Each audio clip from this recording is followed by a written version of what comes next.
Hola, soy Manolo Castellano y dedico mi vida a explorar talento científico. En este podcast no hablamos de ciencia, pero sí hablamos de científicos y de científicos que están cambiando el mundo. Hablamos con emprendedores, con profesionales de la ciencia que destacan en sectores como biotech, biofarma, biomedicina o agroalimentario, y también hablamos con recruiters, con headhunters que nos acercan al mundo de la selección de personal científico. Hoy es un episodio bastante especial. En este caso tenemos una entrevista que grabamos hace exactamente un año, que nos hubiera encantado publicar en aquel momento, pero bueno, pues por desgracia, Juan Carlos Ramírez, que era la persona con la que nos entrevistábamos, pues falleció poco tiempo después de esta entrevista. En su momento, pues bueno, lo pensamos y lo comentamos con algunas personas de su empresa y bueno, decidimos dejarlo para otro momento. La entrevista no era el momento, evidentemente. Y sí que es verdad que pasado un año, hablando con Silvia de Recursos Humanos de su empresa, pensamos en la posibilidad de retomar esta entrevista, ¿no? Juan Carlos era por aquel entonces director científico de Vive Biotech. Y bueno, lo pensamos, hablé con María, con su viuda, y le pareció bien. O sea, le pareció una especie de homenaje a Juan Carlos, en la que posiblemente, casi seguro, fue su última entrevista, ¿no? Y es lo que nos gustaría hoy, mostrar la grandísima humanidad que tenía Juan Carlos. Yo desde luego lo conocía desde hacía tiempo, tuve muy poco trato con él, pero sí percibí por muchos lugares muy diferentes el cariño que le tenía tanto el ámbito empresarial como el ámbito académico, ¿no? Juan Carlos, además, era una persona que yo creo que todo el mundo tiene anécdotas con él. En mi caso, como digo, casi no lo conocí personalmente, pero sí que en cierto modo me marcó un camino y fue cuando comencé yo a reclutar. O sea, realmente al principio, cuando comienzas tu camino como emprendedor, ¿no?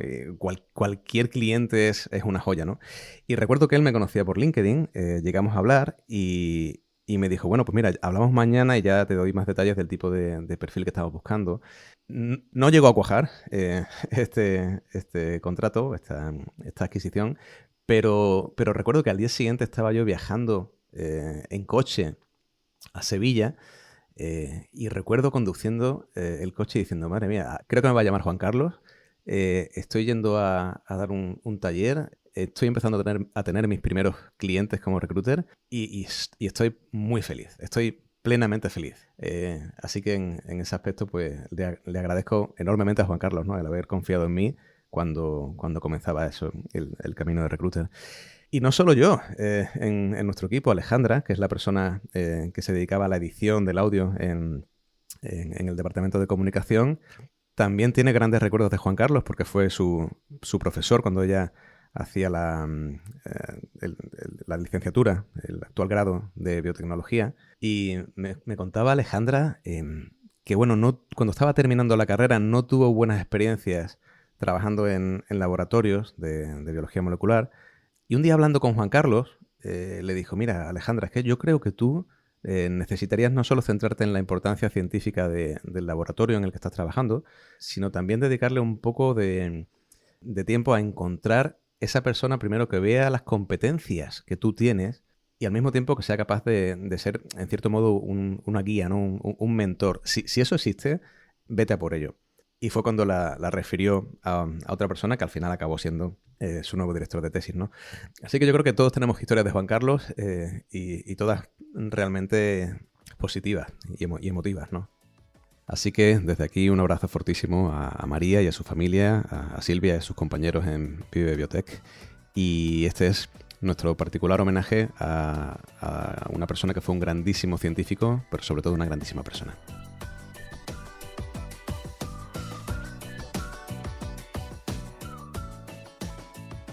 Juan Carlos, pues es un placer tenerte hoy en el programa. Hola, sí, claro, muchas gracias. Juan Carlos, a ver, como siempre, comenzamos estas entrevistas hablando un poquito del inicio, ¿no? Tú hoy por hoy eres CSO de Vive Biotech. Por cierto, ¿se pronuncia Vive Biotech? Sí, Vive Biotech, tal cual. pero claro, hace 20 años no lo eras. Cuéntanos un poquito cómo comenzó Un poco más. este amor por la ciencia o cuál fue tu interés por la parte científica. Un poco de siempre el mundo de la biología, del mundo vivo me llamaba la atención desde la televisión como una primera aproximación, desde los libros y posteriormente yo creo que fue en bachillerato donde, bueno, yo soy de los de BUP porque tengo ya 57 años, con lo cual ya hace el BUP que casi nadie sabrá lo que es. No es tan antiguo, Juan Carlos, no es tan antiguo. Yo soy de BUP también, ¿eh? Bueno.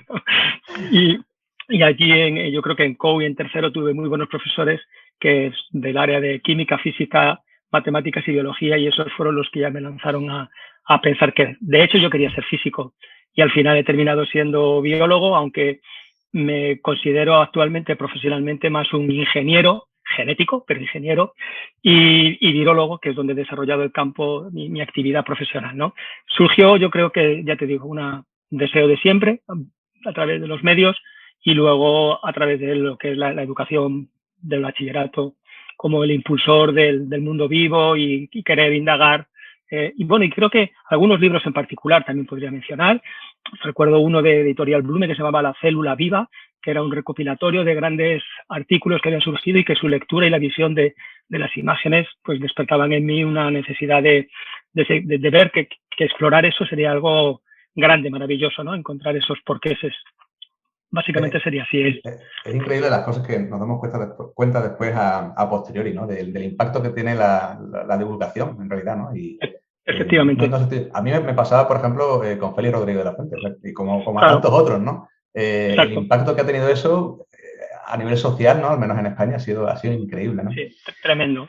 Sí. Juan Carlos, tú cuando empezaste la carrera, ¿pensabas que ibas a hacer la tesis doctoral y más concretamente lo que lo ibas a hacer? Creo que no ninguna de las dos. Es decir, no sabía muy bien cuál podía ser mi destino. Mi objetivo sobre todo era aprender de una manera más concreta qué es lo que la universidad te puede ofrecer, ¿no? Todos los ámbitos que puede abarcar los conceptos biológicos en general, que yo hice biología que en aquel entonces de la Complutense se llamaba fundamental, y no sabía que me iba a dedicar a hacer una tesis. No, en realidad no lo sabía, yo quería aprender. Y al final, bueno, vas a base, obviamente, de conocerlo con más intensidad, todos los aspectos del mundo vivo, de hacer prácticas, el contacto con los profesores, con otros compañeros, etcétera, te va como conduciendo a que tú quieres averiguar, quieres ser protagonista de averiguarlo. Y ser protagonista de averiguarlo, pues puede haber varios caminos, no tiene por qué ser uno, el hacer una tesis. No es el único, hoy día hay más oportunidades para hacerlo. En el año 87, cuando yo terminé la carrera, prácticamente era la única y por lo tanto pues ya parece que venías conducido hacia un camino, ¿no? Y luego la temática pues ahí sí que decir que fue una búsqueda ardua por mi parte de laboratorios en los que quería saber qué hacían de verdad y tuve montones de entrevistas que las hacía, bueno, no existía internet, por supuesto, entonces buscabas información por fuentes diversas, a través de profesores, etcétera, que te iban dando el nombre de un determinado investigador que era colega suyo y ibas a hablar con él y este te daba otros nombres, tirando así de hilos. Y al final yo creo que debía hacer como las hacía yo. Es decir, yo quería saber qué hacían porque quería hacer algo que me interesara. A mí, con independencia del valor global que tuviera, si eso iba a salvar el cáncer o si iba a servir para mejorar los cultivos del olivo. Pero para mí tenía que interesarme lo que esas personas me contaban. Y creo que hice como alrededor de 20 entrevistas a investigadores de distintos centros. En Madrid entonces había menos centros, estaba prácticamente el Centro de Biología Molecular y algunas partes de la Universidad Complutense, sobre todo también mucho de la Universidad Autónoma, porque era un organismo mixto, Centro de Biología Molecular, Universidad Autónoma y el Centro de Investigaciones Biológicas. Y yo creo que ahí cubrí este espacio hasta que, bueno, confluían por diversas partes una serie de nombres que siempre tenían que ver con la virología, que ha sido un campo prominente en la actividad biológica en España y sobre todo en aquella época, la virología y la biología del desarrollo. Y la verdad es que al final de esos nombres pues terminé quedándome con uno, y etcétera, etcétera, y ya se lanzó todo. Y ahí los virus aparecieron en mi vida como objeto de estudio. No voy a decir porque yo deseara que fueran los virus, sino porque me daban muy buena visión global o yo empezaba a entender que podían darme una buena visión global de una investigación sobre el mundo vivo, los procesos biológicos desde una perspectiva molecular, que eso sí que sabía que sí quería verlo. Eso sí que al terminar la carrera sí que sabía que tenía que ser algo en el entorno molecular. Era mi especialidad y lo que yo quería ahondar. Oye, cuéntanos un poquito más en concreto, ¿qué es lo que hiciste durante la tesis doctoral? Pues inicialmente empecé trabajando en un laboratorio y cosa rara, al final yo me marché de ese laboratorio un año. Habitualmente cuando entrabas en un laboratorio la gente se quedaba porque la escasez de becas, etcétera, pues hacía que tuvieras poca opción. Yo tenía muy buen expediente y eso me permitía sentirme, creo que es lo mejor que he hecho en ese sentido en mi vida, porque me dio la libertad de poder elegir primero y en segundo lugar cambiarme, porque aquel proyecto que inicié y en el que estuve un año y que fue muy rentable a todos los niveles y del que me siento muy contento, pero yo no veía que ese laboratorio era donde yo me sentía cómodo para ese trabajo. Entonces, siguiendo en el ámbito de la virología, empecé a trabajar en algo que era muy novedoso en aquel momento, que hoy en día ya es muy común, que tiene que ver con transferencia de genes mediado por virus y modificación para, en aquel entonces, tenía que ver con la terapia génica como concepto que en aquel momento se estaba también fraguando. Era novedoso, era muy arriesgado el proyecto, pero me transmitió muchísima confianza el que luego ha sido mi mentor y creo que eso es lo que más me impulsó a seguir a iniciar ese proyecto. Como siempre menciona esta persona, siempre dice, es que no he vuelto a ver estudiantes que como tú aquel día que yo contaba cosas de cuál era el proyecto, se le pongan los ojos brillantes. Pues bueno, pues yo me ilusioné con aquello y era una cosa muy pequeña, con lo cual había que empezar, no casi, sino había que empezar de cero. Era por primera vez en España se trabajaba con un virus de este tipo, de esta familia, y se trabajaba con un objetivo que nadie estaba haciendo por aquel entonces. Entonces todo era novedoso y eso tiene mucho riesgo, a la vez es muy retador, pero eso yo sabía que iba a ser bueno porque me daba la sensación que tenía A, un buen maestro y B, un buen objetivo, porque todo iba a ser, ¿cómo decirlo? Bueno, puesto que no conocíamos prácticamente nada al respecto, ¿no? Y siempre estuve muy contento de haber tomado aquella decisión. He seguido manteniendo relaciones con las personas del otro laboratorio en el que estuve solamente un año, o sea que aquello nunca afectó al ámbito personal o profesional. Y ahí es donde me coloqué y empecé a ver casi desde el principio que estaba a la vez estudiando, caracterizando aspectos de la biología de un virus, pero a la vez estaba viéndolo con los ojos o la perspectiva del uso, porque trabajábamos con unos virus que pudieran ser utilizados para tratar el cáncer, ¿no? Claro, Juan Carlos, o sea, me estás hablando de una época en la que hablar de terapia génica sonaba a ciencia ficción y, sin embargo, tú has vivido eso, o sea, has vivido el proceso, ¿no? Desde la concepción hasta el día a día normal, o sea, no una cosa rara. ¿Qué se siente cuando pasan no tanto tiempo, no tantos años y realmente lo ves en el día a día tuyo del trabajo? Pues dos cosas. Una es desde la perspectiva personal, te sientes como un poco privilegiado porque estás en un campo que es novedoso y que salen artículos de gente muy importante haciendo comentarios en Nature, por ejemplo, ¿no? En aquel entonces, sobre estos conceptos. Empiezan a verse primeros movimientos y primeros trabajos que salen que se están haciendo en Estados Unidos, sobre todo en el área de Boston y Nueva York. Y por otro lado, desde la perspectiva de lo que te referías del tiempo, pues te das cuenta y dices, bueno, sirve por supuesto para contar a los más jóvenes siempre chascarrillos acerca de todo esto, ¿no? Pero sobre todo sirve al menos a mí me sirve para ver que vamos muy deprisa, que el crecimiento que siempre te han contado exponencial de las tecnologías cuando se desarrollan y demás es así, y porque en un tramo muy corto, en el fondo es muy corto, desde ser algo incipiente hasta hoy día que, bueno, pues ahora mismo tendremos ocasión, supongo, de hablar o de mencionarlo, nos dedicamos en la empresa a producir virus que ya se están usando en humanos para estos mismos menesteres, ¿no? Entonces, sí, muy sorprendente. Tú ahora mismo lo ves muy natural, ¿no? El mundo de la empresa, ¿no? Y el mundo del biotech y de la terapia génica. Pero imagino que no sería así, ¿no? Cuando estabas haciendo la tesis doctoral. ¿Cuándo te diste cuenta tú de que a lo mejor querías cambiar? Bueno, de hecho hiciste cosas intermedias, ¿no? Pero cuéntanos un poco qué pasó después de ese doctorado. Pues he transitado por diversos entornos científicos, lo que se llaman diversos organismos públicos de investigación, pero sobre todo siendo entornos distintos, porque siempre he sentido la curiosidad de de no enmarcarme en un solo contexto, en un solo ámbito, en una sola molécula, en un solo...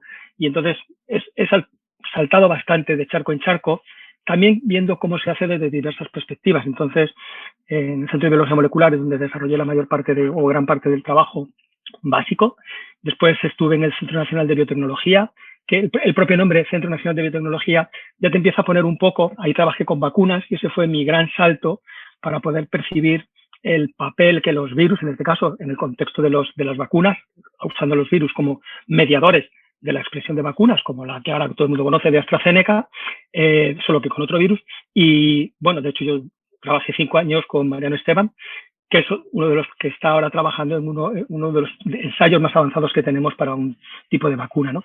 Y ahí es donde creo que sí que di un salto en el que había mucha ciencia básica, pero una perspectiva muy clara de que esto tenía que servir en el entorno de, aunque eran ensayos preclínicos en aquel entonces, pero que tenía que dar saltos importantes en los análisis que hacíamos en los ratones. Y si no, no era válido. Ya empezaba ahí a transformar un poco ese concepto no tanto de aplicabilidad, sino del valor que el dato tiene más allá del conocimiento, ¿no? Y después estuve en el entorno hospitalario, estuve en una fundación de investigación del 12 de octubre, porque también quería saber qué era ese entorno, cómo se trabajaba ya con más proximidad al paciente, y ahí ella tenía proyectos de terapia génica más clásico en el sentido que ahora ya lo podemos llamar clásico, para enfermedades inflamatorias, centrados en la artritis reumatoide, y ella trabajaba con células de pacientes obtenidas en este caso eran de articulaciones, fibroblastos, y, o sea, material procedente de pacientes sobre los que tú hacías transferencia y querías ver cómo aumentabas esa eficacia y qué consecuencias tenía el transferir algunos genes determinados, ¿no? Y cosas de la vida de estas, bueno, pues cuando me iban a ofrecer ya la estabilidad, pues me ofrecieron una oportunidad en otro sitio, en la Fundación Centro Nacional de Investigaciones Cardiovasculares, y dije, pues voy a aprovecharla, y me fui. En lugar de hacerme fijo, que es el sueño de todos, pues yo he tenido la suerte, la gran suerte de poder tomar esas decisiones y irme a trabajar también aplicando tecnologías de esta naturaleza, pero en un entorno distinto, de una fundación de investigación, con unas fuentes de financiación completamente nuevas y distintas, y en un entorno científico de alta tecnología, en el que, bueno, pues fui responsable de la unidad de producción de vectores virales para investigación por casi 7 años. Y después de ahí ya di el salto. Esto ya me acercaba no tanto a la biotecnología en sí misma, sino a que, bueno, esto es un proceso en el que hay procesos asociados al uso de estos vectores y tiene que haber un contexto más ingenieril en el que esto lo generas, y a la vez mantenía una parte de investigación más básica, más creativa. Y de ahí ya fue el salto a la creación de la empresa en la que actualmente trabajo. Antes has comentado... Sí, no, ahora vamos con eso, totalmente.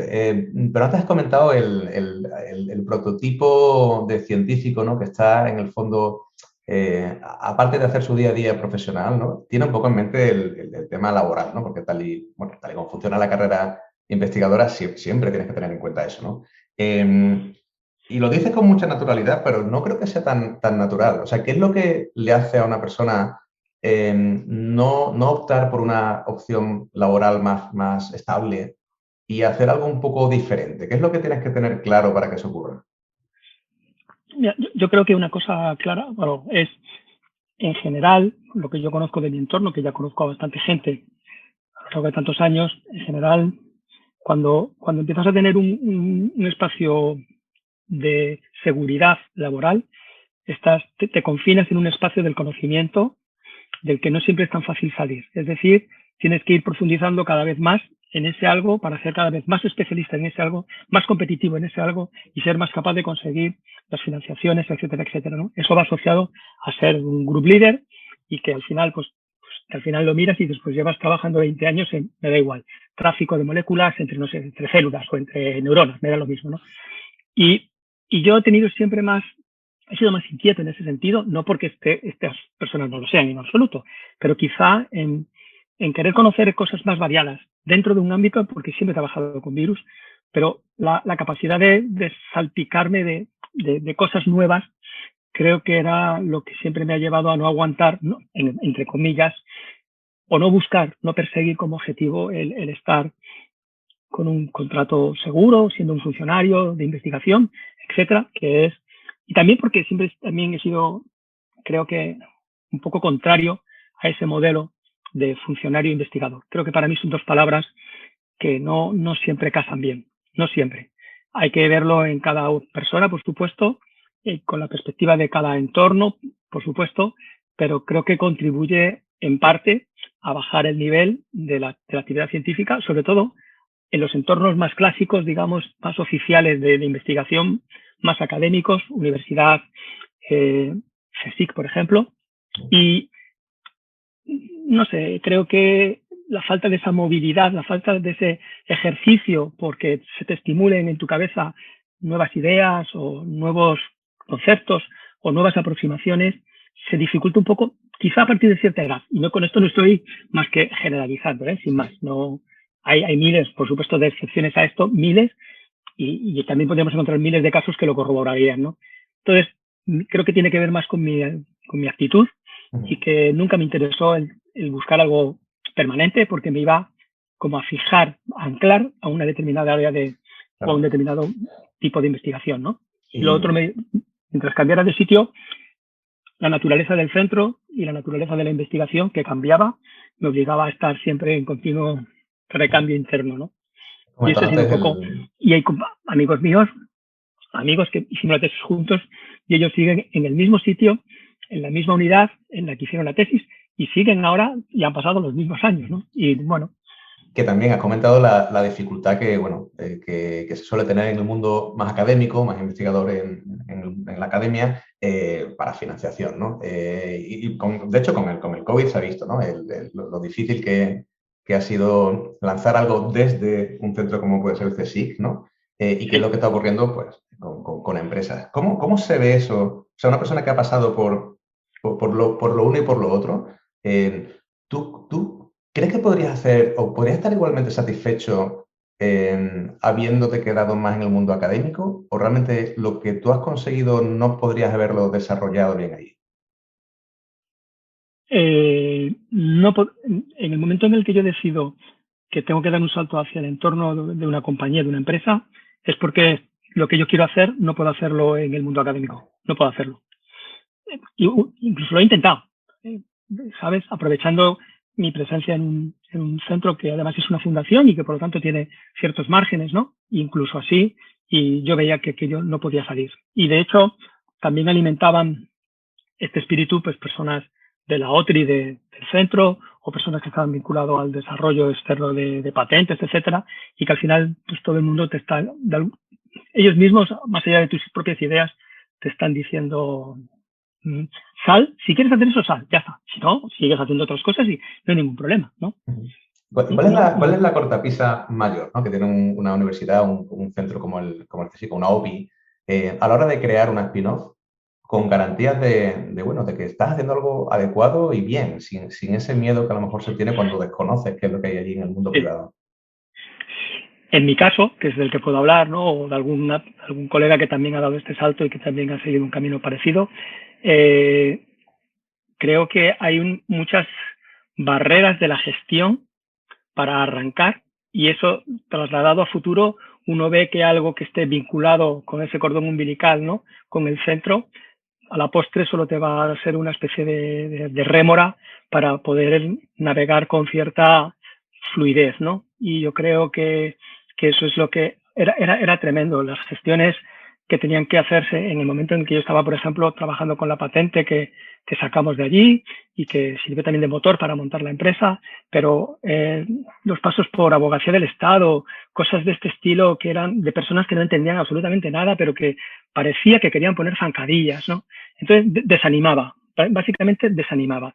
Sé que es cierto que esto evoluciona y evoluciona para bien, pero queda camino por hacerse, porque no tenemos costumbre. En España no hay costumbre y no hay motores de esta naturaleza. Ahora mismo estoy, por ejemplo, llena el hilo, personas de un centro que no menciono por qué, porque están precisamente ellos trabajando en una patente y demás, pero que es un centro que tiene una financiación no es oficial y por lo tanto creo que pueden tener una actitud diferente, y en reuniones que hemos tenido con personas de su OTRI o lo que podríamos llamar su OTRI, te das cuenta de que no tienen una actitud muy de motores, de apoyo y de soporte a lo que la actividad del investigador en ese caso está requiriendo para poner en el mercado, ¡pum!, un producto que yo vendería ahora mismo porque me siento, y no es mío, hay otros inventores, todo está por otro lado, pero los veo y digo, pues es que os falta sangre para vender esto, no sabéis verlo o no queréis verlo,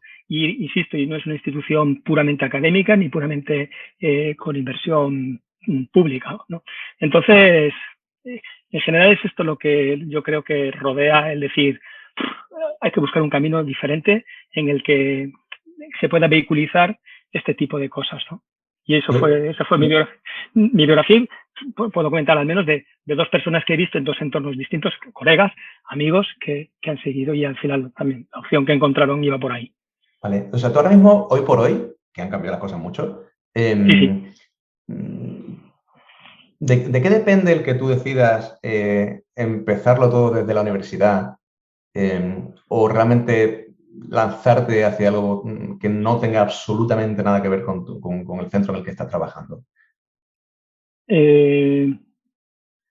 Yo creo que las trabas burocráticas, por decirlo de una manera muy genérica, son básicas. La propia gestión. O sea, que tú no le ves ninguna ventaja a crear un spin-off dentro del mundo. O sea, me refiero, alguna ventaja tendrá, no sé. Sí, yo creo que por supuesto te mantiene un vínculo también de tipo laboral con la compañía, o sea, perdón, con el centro de investigación, si las cosas se suscriben adecuadamente. Tienes el paraguas a veces de algo que es grande, que es potente, ¿no? Y que está soportado por una comunidad autónoma, o está soportado por el Ministerio de Educación, el que fuere, ¿no? O de Ciencia. Pero luego el día a día es el día a día, y ahí es donde uno se encuentra con los problemas que pueden venir dados porque no tienen mecanismos de gestión ágiles, que son los que se necesitan para ejecutar y competir en un mundo en el que lo que tú quieres hacer es poner un producto, sea patente o no patente, pero un producto en mercado competitivo. La gestión desde los entornos estos que son más de tipo dinosaurio, en el que nadie firma nada si no tiene 2 revisiones por abogacía del Estado, eso es así, por mucho que cuente con el aval del personal de la OTRI, del personal específico de una oficina externa de patentes, da igual, nadie firma nada comprometiendo. Y eso, que en el arranque obviamente es muy importante, en el mantenimiento de la vida en la que esto vaya a tener, yo creo que persiste, y eso desanima bajo mi punto de vista. Juan Carlos, cuéntanos cómo se monta una empresa de biotech en España. Así, rápido. Vale, rápido. ¿Cómo es el inicio? ¿Cómo es el germen de todo?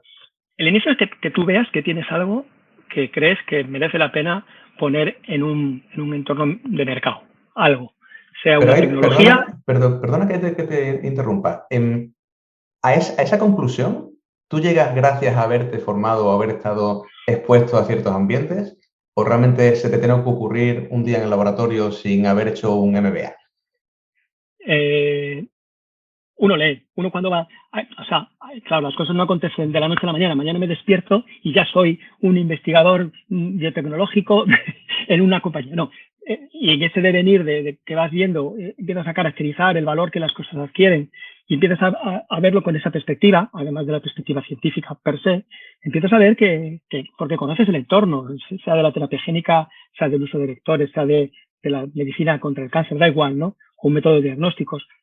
Vas viendo que eso puede estar en un mercado, que hay un nicho, porque es tu entorno, al fin y al cabo, científico, y también sabes que ahí hay productos parecidos, y dices, pues encajaría dentro de este paquete de productos que sirven para esto, para aquello, ¿no? Esto va dirigido hacia allá y empiezas a ver que eso tienes producto, hay un mercado que empiezas a conocer y empiezas a leer. En mi caso, empiezas a leer, hice en Genoma España un curso que ofrecían, bueno, era libre, pero que era también que hablaba de cosas que nunca había oído hablar, como un DAFO, por ejemplo, ¿no? Y que hoy sale todo el mundo, pero y pues pude dar un curso que me pareció muy bueno porque ofrecía muchos datos sobre patentes, sobre DAFOs, sobre mercado, sobre clientes, aspectos muy diversos, enfocado a, porque el curso lo daba Genoma España, enfocado en el área, por supuesto, de biología molecular, genómica, diagnóstico, etcétera, pero muy genérico. Y eso y las lecturas pues te van viendo cuál es el entorno en el que están las empresas. Empiezas a oír palabras que inicialmente te suenan a chino, como los ángeles, o empiezas a entender un poco que hay elementos que hay que tocar de manera inicial para conseguir dinero.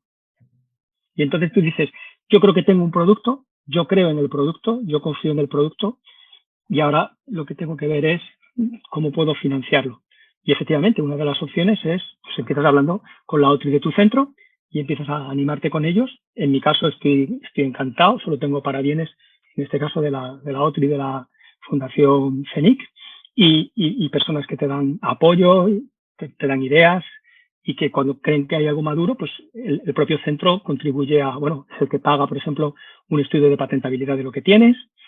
En fin, empiezas a ver un poco lo que es importante de lo que no es. Desde la perspectiva científica nos preocupa siempre estar demostrando que lo que decimos es verdad, y desde la perspectiva empresarial te das cuenta de que en el fondo ellos no van a entrar a juzgar tu trabajo. Lo que quieren ver es en qué se puede traducir. Tienes que poner eso en valor. Y ahí es donde yo creo que se juegan habilidades personales y habilidades de comunicación, que son muy importantes para acercarte a través de diversas formas. Hay foros de presentación de ideas, o sitios que te van a ir indicando incluso a veces desde la propia OTRI, etcétera, donde puedes ir y contar, hablar, etcétera, ¿no?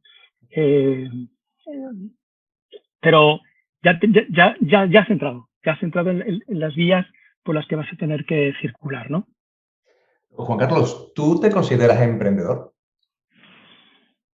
Me considero, cualquiera te diría, pues este tío con lo que está diciendo está un poco loco, porque cuando le van a hacer funcionario para trabajar en un hospital, decide que se va, por ejemplo, ¿no?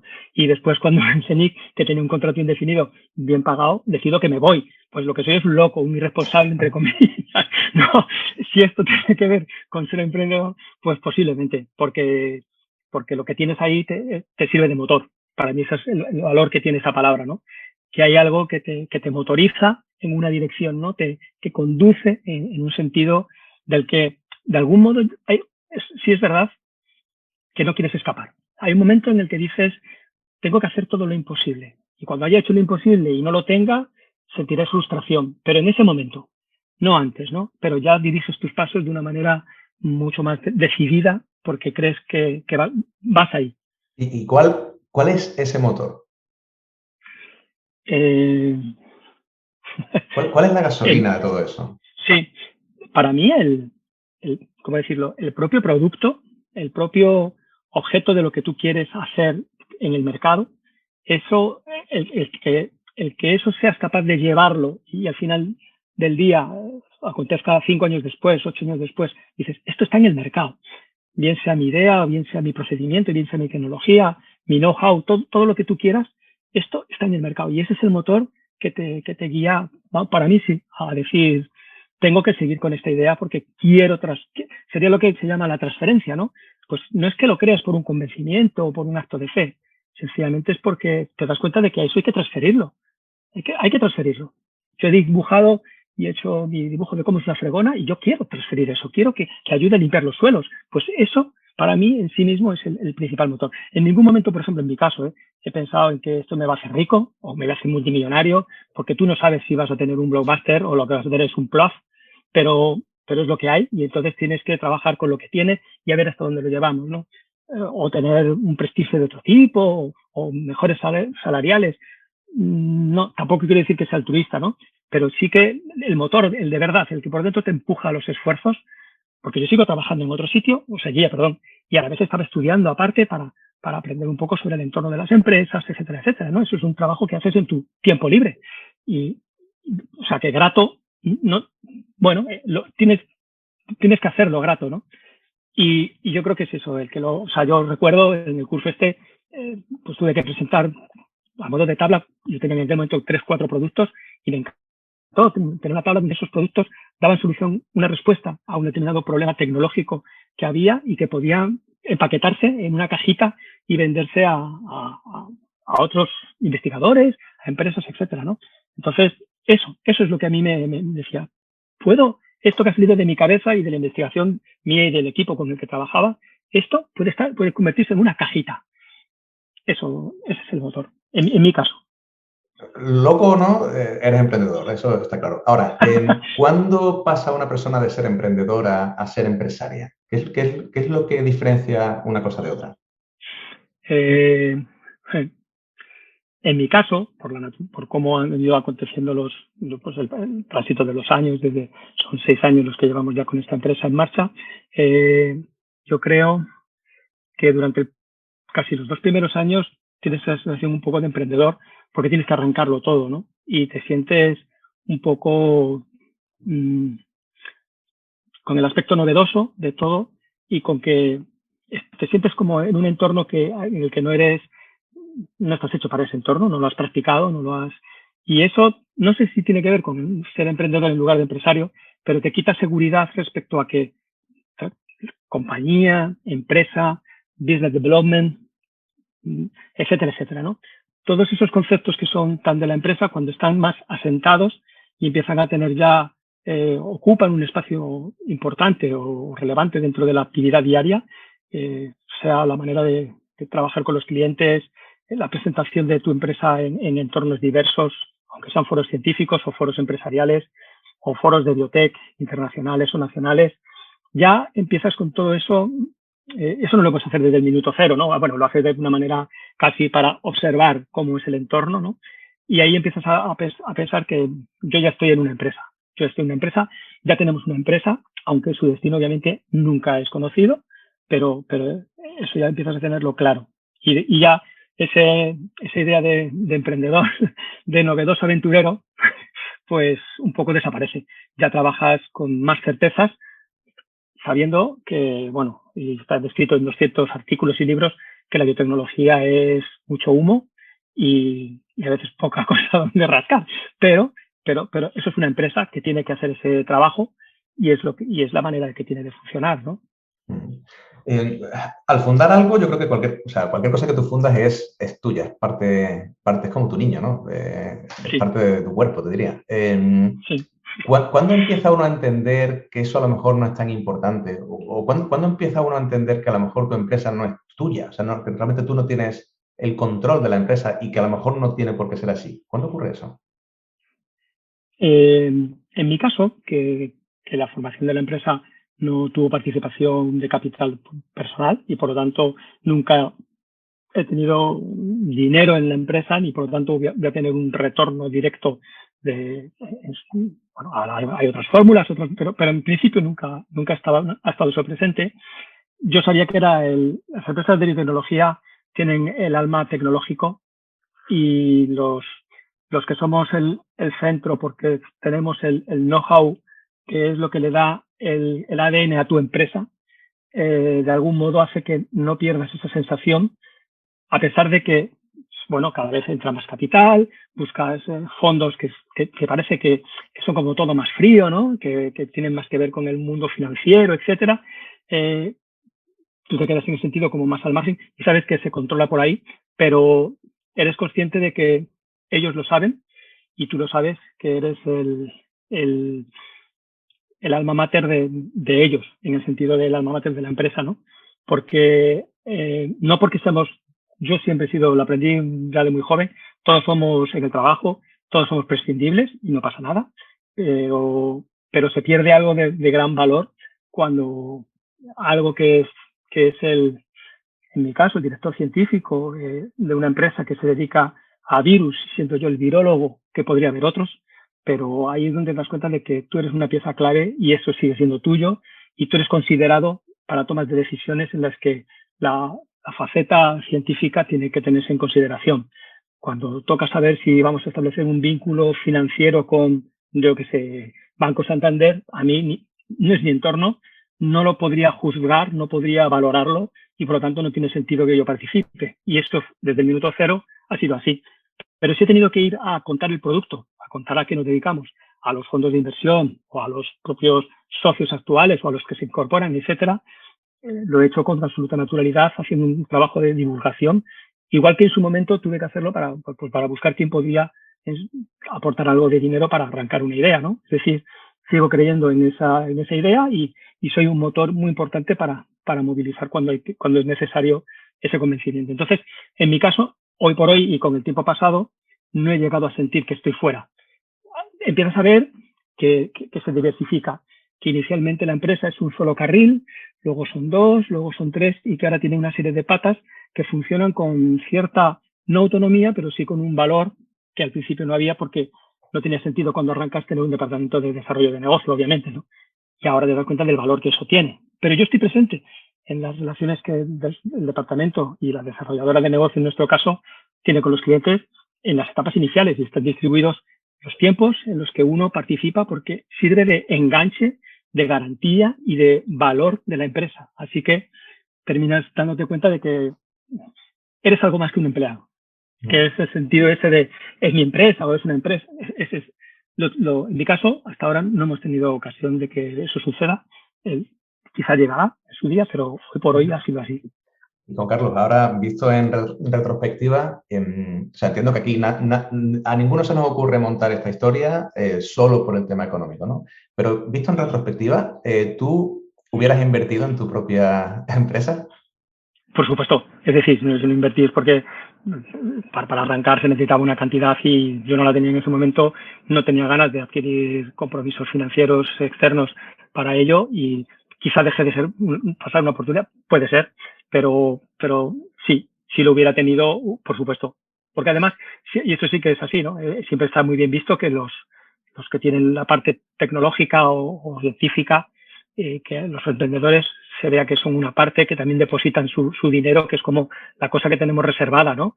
Y entonces, en mi caso no hizo falta, en ningún momento se vio, quizás que tengo unas dotes de convencimiento en las que no hizo falta para convencer en su momento a los socios fundadores financieros de que el proyecto merecía la pena hacer una inversión, ¿no?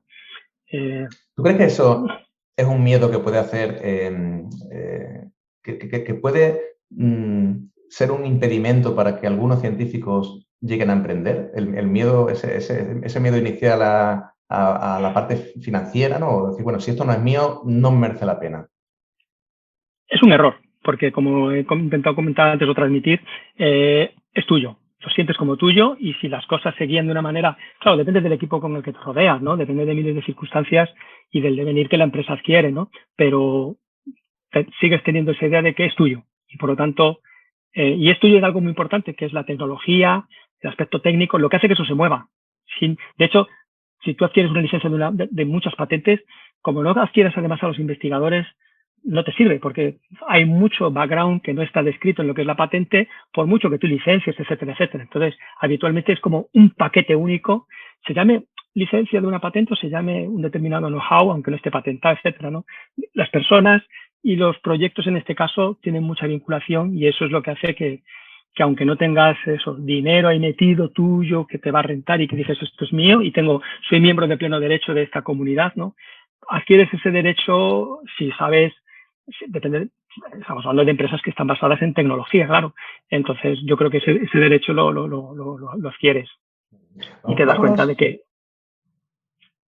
Vámonos al presente. Cuéntanos quiénes son tus clientes, Juan Carlos.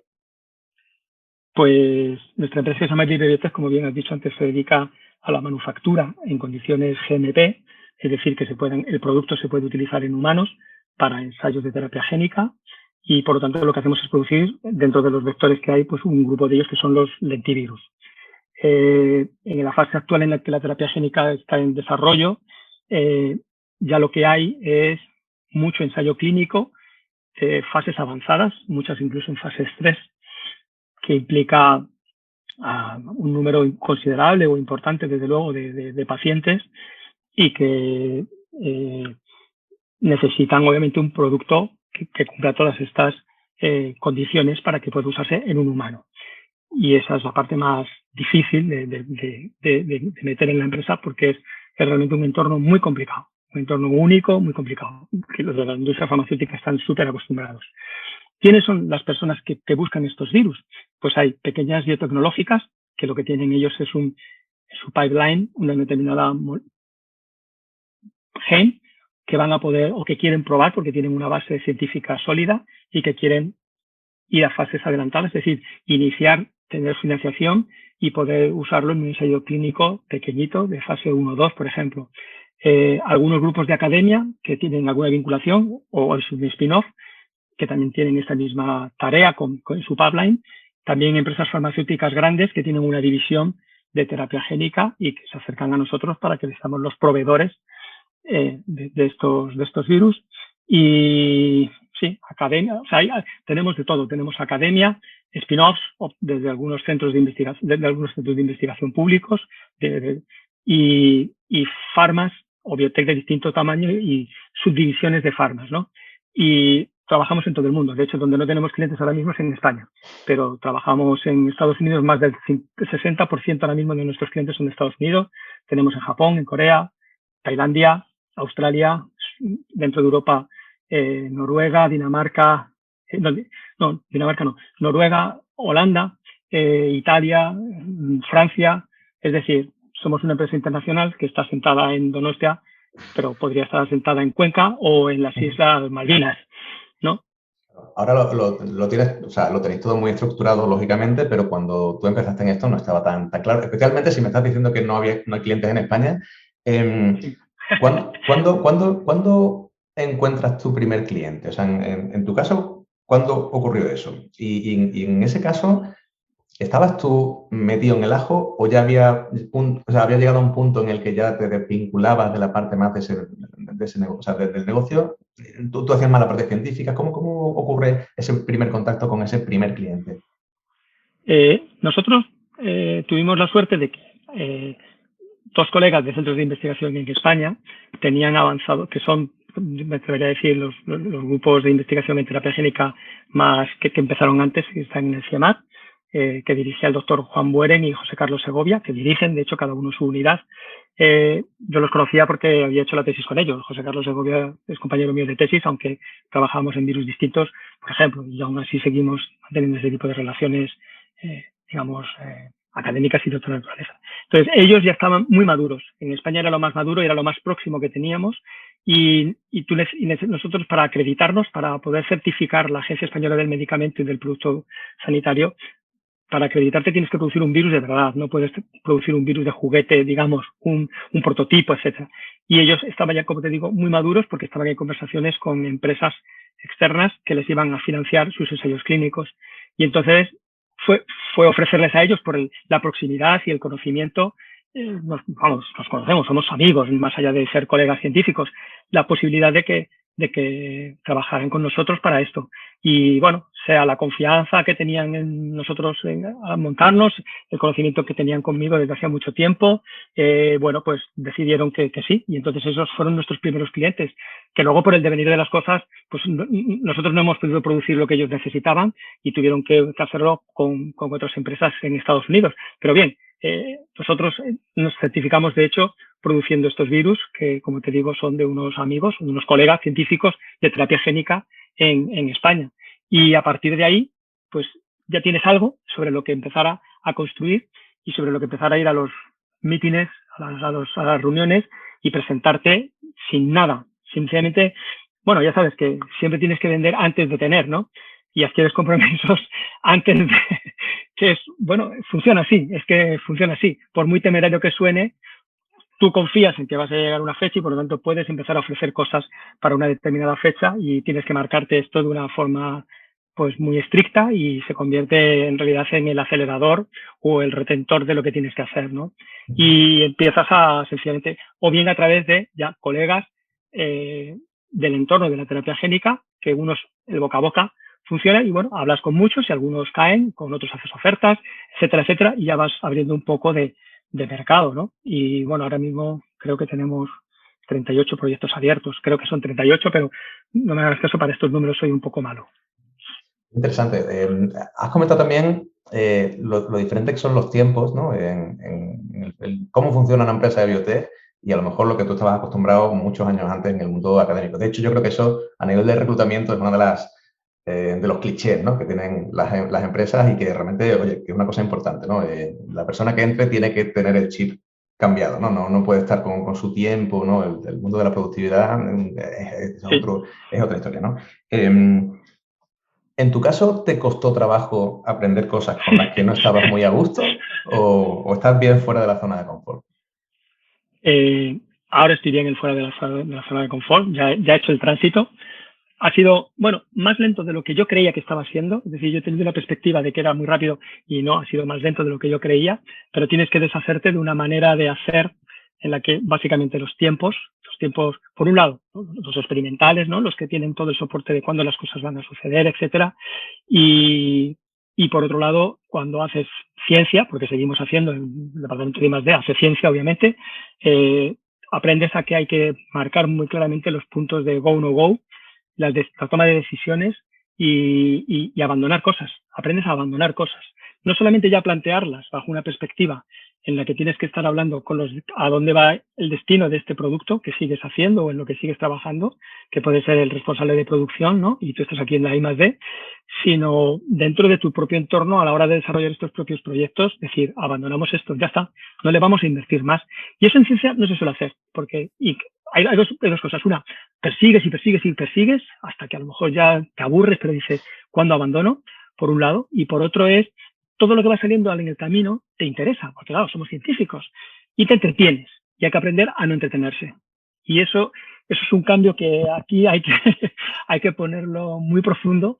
Y cuando has hecho eso, ya sabes hacer una planificación clara al estilo que requiere una empresa y ya sabes gestionar tu grupo de trabajo, tus proyectos bajo esa perspectiva y sabes plantearlos frente pues a la dirección o frente a los inversores o frente a quien sea con esa perspectiva. Y a partir de ese momento es cuando dices, ahora, bueno, me siento cómodo y ahora creo que sí que me he despojado, nunca te despojas de todo, pero me he despojado de esa manera de hacer científica clásica de la academia, ¿no? Entonces, todo el rato estás hablando de la academia, la empresa, la academia, la empresa, ¿no? Y yo creo que en mi caso ya la transición la hice y mi equipo, bueno, pues los 16 personas que trabajamos en I+D, excepto unos que trabajan directamente para proyectos de clientes, que esos tienen, por necesidad, tienen que estar asociados, vinculados a una manera de trabajo de cliente. Los que hacen, digamos, la parte de investigación más loca o abierta, ya tienen asimilado la mayoría de ellos. En otros hay que hacer un proceso de educación continua para que no se pierdan, porque lo normal es que se pierdan entre, ¡ay, esto qué interesante! No. ¿Cuál era tu objetivo? No lo pierdas de vista. Y esto es marzo, más menos, pero es marzo. Entonces, Y ese tipo de cosas de esas cuestan. cosas que son incómodas y que tienes que aprender, reaprender o eliminar, ¿qué es lo peor? ¿Qué es lo que menos te gusta de trabajar en una empresa de biotech? Sí. Eh, eh, quizá la parte en la que puedes volverte loco investigando algo que te parece muy chulo, pero que no ha lugar, está fuera de contexto de lo que haces y tienes que aprender a prescindir o a priorizar. Priorizar puede ser que está el último y después se le van a meter 20 cosas y ese posponer va a ser casi ya para siempre, ¿no? Creo que el no poder hacer ese experimento que quisieras, que explica, que justifica, que te va a demostrar, que te va a dar seguridad, hay veces que prescindes de él o abrir esta brecha por aquí y dices, está fuera de contexto, es que no. Y entonces es muy claro que cuando, al menos la manera de funcionar que tenemos en nuestra empresa, cuando tú presentas a dirección lo que va a ser tu proyecto de año siguiente, ahí escribes lo que vas a hacer y ahí tienes que tener cuidado para si hay algo que crees, a ver cómo lo convences y si no, pues sencillamente queda en el cajón y ya está, quedó en el cajón. ¿No? Eso es, sí. La misma libertad que de algún modo a veces ofrece el entorno de la empresa, sobre todo en la gestión, la agilidad y demás, te la quita del lado de no, mira, el marco es este, es así. No es estrecho, puede ser ancho, pero tiene que estar dentro de un entorno. Si lo tuyo queda fuera del entorno, pues no es un problema de estrechez, es un problema de que esté enmarcado en el cauce que tiene sentido para el contexto de la empresa. Y la pregunta contraria, ¿qué es lo que más te gusta? Eh, me gusta la gestión. Creo que aprender la gestión de una empresa, bueno, sí o sí terminas estando, por lo que decía antes, porque siempre tienes algo que opinar respecto a lo que se está haciendo, excepto cuando es extremadamente asociado pues a financiero, por ejemplo, cosas así, ¿no? Pero, salvo cuando en esos casos siempre estás presente en comités que en las empresas montamos pues para tomar decisiones sobre algo, se llamen operaciones, analíticos, o lo que fuere, ¿no? Y entonces, aprender la gestión, contribuir a que esa gestión sea eficaz y comprobar que la empresa tiene una forma, al menos una biotech, tiene que tener una fórmula de trabajo ágil, de respuesta, y que si no lo tienes, por algún lado vas a hacer aguas en algún momento de tu viaje. Entonces, más vale pronto que tarde que lo aprendas a tener agilidad y a tener anticipación. Tener todo esto como visionado en conjunto y luego dotarlo de las cosas que necesitas para que pueda hacerse realidad, eso es fascinante, a mí me encanta. Quizá también porque como es algo novedoso, pues siempre el ámbito de los virus pues me resulta cómodo y esa es mi zona de confort. La otra es la zona en la que uno aprende más y en la que tiene que ver cosas distintas y percibirse de dónde tienes que poner los ojos, que son en 1000 sitios. Y eso mola mucho. A mí me gusta. Bueno, yo sigo oyendo a muchos científicos decir que emprendan los de empresariales, ¿no? Que ellos están para otra cosa, ¿no? Y tú lo has hecho y lo has hecho muy bien. ¿Qué es lo que crees que tienes tú o por qué crees tú que te ha ido bien? Y no Digamos, me digas suerte. No. Hay una parte que tiene que ver con la perseverancia, porque cuando creo en algo, me gusta perseguirlo, si es posible, hasta el final. Creo que eso contribuye soy pesado en ese sentido y es como ver algo en lo que confío porque estoy seguro de ello. En lo que no estoy seguro yo no lo vendo. Yo siempre lo digo, no me llevéis a este foro a hablar de esto porque yo de eso no. Yo de lo que sé, de lo que conozco, entonces me siento seguro de que lo que estoy diciendo es sincero, es verdadero y que merece la pena explorarlo.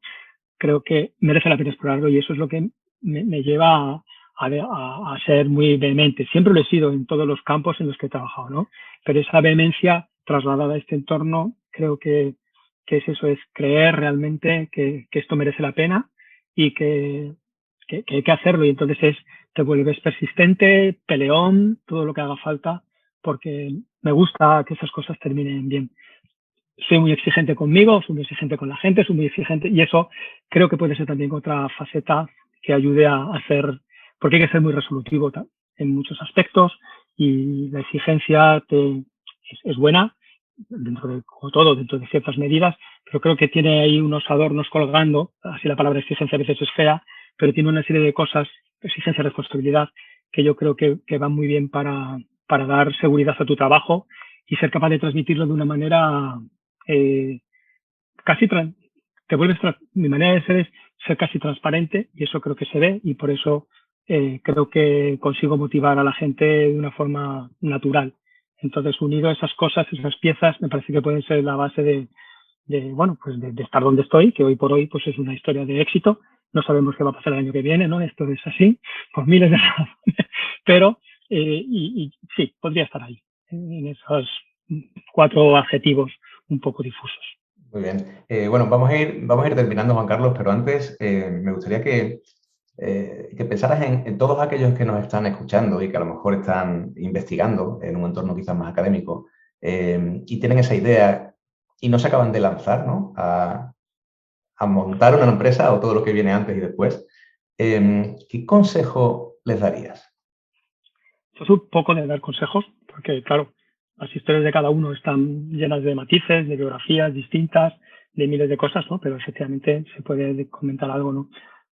Yo un poco es casi andar en lo mismo que veníamos hablando hace un momento, ¿no? Es, si crees que tiene algo que merece la pena y estás convencido, hazlo. Y olvídate de la manera española de entender el fracaso. Aprende la manera americana, sobre todo, aunque es anglosajona, pero sobre todo americana, de entender el fracaso como, bueno, pues parte de la experiencia y el valor que eso aporta. A ti te aporta valor fracasar, equivocarte en el proyecto, equivocarte en el producto, equivocarte, te aporta valor para seguir trabajando en esa o en una dirección muy parecida, ¿no? y que hay que tener, si crees en ello, vas a sacar fuerza de donde crees que no para conseguir lo que persigues, lo vas a sacar. Si no crees en ello, olvídate. No merece la pena porque tarde o temprano vas a sucumbir, te va a vencer el medio, porque el medio no es que sea hostil, es que es muy competitivo, igual que los en ciencia académica, ¿no? Pero encima es un entorno que no controlas. El de la academia lo controlas. Escribir un paper y contestarle a un referí lo sabes hacer, o escribir proyectos. Pero un entorno en el que vas a buscar dinero o presentar en 2 minutos tu proyecto porque la empresa tal, Everis, quiere financiar a 3 proyectos, eso, ¿cómo lo haces si nunca has dado una charla de 2 minutos para contar todo eso? Entonces tienes que, bueno, pero si tú confías, crees en eso, si crees que eso es un producto, una tecnología, da igual, lo que fuere, ya está, hazlo. El consejo sería ese, ten confianza, eso va, por supuesto, acompañado de perseverancia, de formación, de muchas cosas, ¿no? Pero ten confianza, si no la tienes, no lo hagas, y casi sería casi la más importante, ¿no? Y sobre todo eso, el fracaso, no pensar que vas a fracasar, o que si fracasas es algo horrible. Si fracasas, olvídate de lo que socialmente se interprete o no. Si fracasas, vas a hacer otras cosas. Y una vez que hayas entrado en la rueda, terminas encontrando nichos donde cada vez más, porque te despegas, como cuando eres adolescente, te despegas de los padres para empezar a hacer tu vida, ¿no? Pues te despegas de tus padres académicos y empiezas a hacer un trazado por otro sitio, ¿no? Creo que es poco, como consejo, pero es que no se me ocurre algo mágico, sí, búscate un tío de América que te deje una herencia y tienes pasta. Claro, hombre, si esa es una opción. Claro. Pues Juan Carlos, hemos aprendido mucho, creo, en esta sesión. Y doctor Juan Carlos Ramírez, muchísimas gracias por haber estado ahí haciendo lo que estás haciendo y hoy aquí en el programa. Pues muchísimas gracias a vosotros por contar conmigo y espero que sí, que sirva. Aunque solamente una persona dé un paso adelante, creo que habrá merecido la pena que hayamos estado charlando un rato. Muchas gracias. Seguimos hablando.